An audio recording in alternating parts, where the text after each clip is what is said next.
So hello guys, welcome to my channel.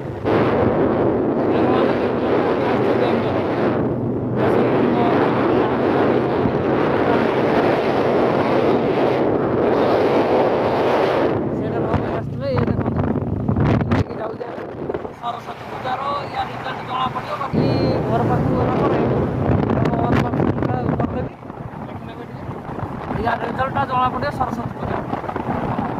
ଆଉ ବାକି ବେଙ୍ଗଲର ରାସ୍ତା ଦେଖନ୍ତୁ, ମମତା ବାନାର୍ଜୀ ପୁରା ୱାର୍ଡ ସିଙ୍ଗଲ ରୁଟ୍ର ଗାଡ଼ି ବାଇରେ ବିଶ୍ୱାସ କରିବନି।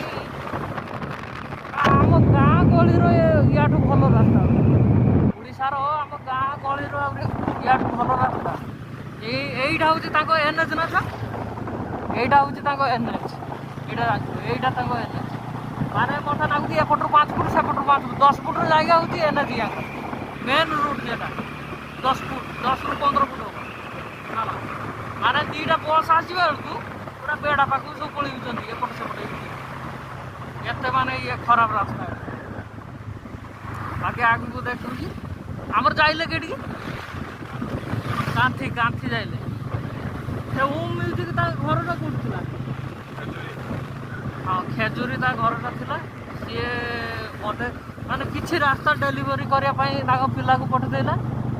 ବାକି ଆମର ଏଇ କାନ୍ଥିଟା ଯାଇଲେ, କାନ୍ଥିରୁ ଯାଇକି ନେଇ ଆସିଲେ। ଆଉ ସବୁଠୁ ବ୍ଲଗ୍ଟା ଷ୍ଟାର୍ଟ କରିଥାନ୍ତି କିନ୍ତୁ ସେଟା ଭୁଲି ଯାଇଛି। ଏ ରାସ୍ତା ଦେଖନ୍ତୁ କେମିତିଆ ବେଙ୍ଗଲ।